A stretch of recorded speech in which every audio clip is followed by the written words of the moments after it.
All because of one word. 3 letters. Sin. Sin is so destructive. It'll take a man who is so in love with this girl and he would vow and promise to give her the whole entire world and be committed to him for the very rest of his life. He would buy a diamond ring, fall down on one knee and say, "Baby girl, would you please be my wife?" He will walk down an aisle with a suit and a tie and pledge to be a man who was so in love with his bride, and he would say, "I will forever and ever be by your side." Now they start a family and have a few kids and work really hard for a nice place to live, fulfilling the dreams that they have for each other. You can see in their heart the love they have for each other, and the wife is so secure, or you thought that she was, as she gave him all of her love and all of her trust, and he received all of the love and all of the trust, but he also received a whole lot more behind closed doors from the girl that worked, fulfilling his lusts. The picture-perfect marriage, or you thought that it was, all wrapped up and secured in this passion called love, joined in a union and connected at their hearts. One word and 3 letters come in and rip that union apart. Now she can't even stand him to look in his face because of all the damage he's caused me, such disgrace, and now his kids have to deal with the dealing of depression. All of this mess, and now a feeling of rejection. You think that through it all he'd learn himself a lesson, but the next year with a new girl, he committed the exact same transgression, all because of one word. 3 letters.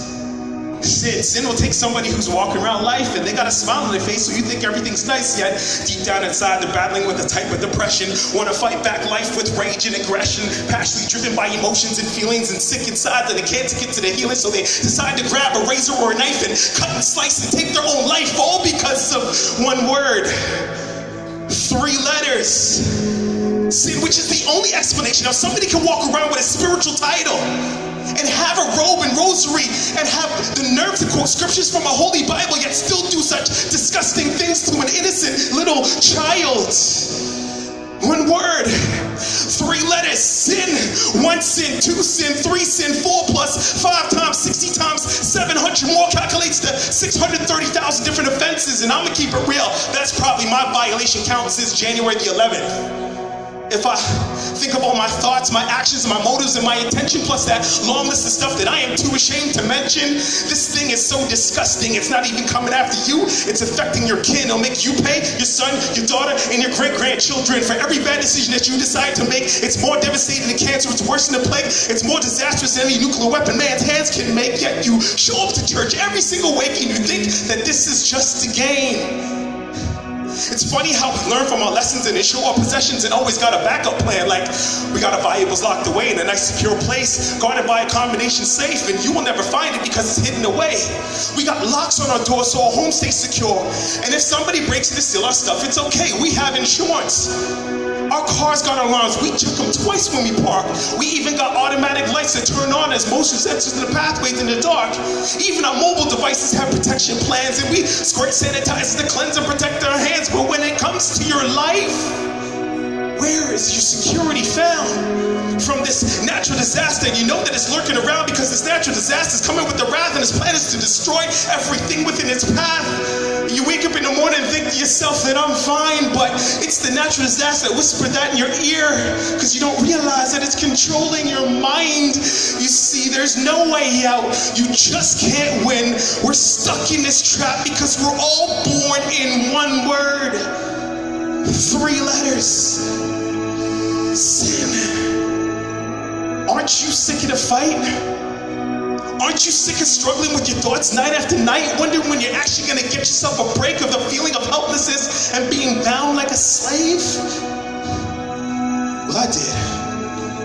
So I called upon the name of Jesus, and now I'm changed and I'll never be the same. Because to you, he could have been just a man who walked upon this earth, and you may even have speculation of a virgin mother's birth, but he's the only one that loved me and accepted me when I was at my worst. You see, his body was crucified. He suffered and died to free me from that curse, the one to keep me bound in all of my days. But now, because of the love of Jesus, I am changed. I will never be the same. Amen. Max Lucado sums it up in a quote that I took from a quote that he wrote on John 3:16, which simply says, there's a 26-word parade of hope, beginning with God, ending with life, and urging us to do the same. It's strong enough to weather the 2,000 years of storms in question, yes, brief enough to write down in a napkin. It simply says this: for God so loved the world that he gave his one and only Son, that whoever believes in him will not perish but have everlasting life. A 26-word parade of hope, beginning with God, ending with life, and urging us to do the same. So the destruction and the problem of one word, 3 letters, sin, has been solved by the Almighty God in one man, His Son, Jesus. Amen. Praise God.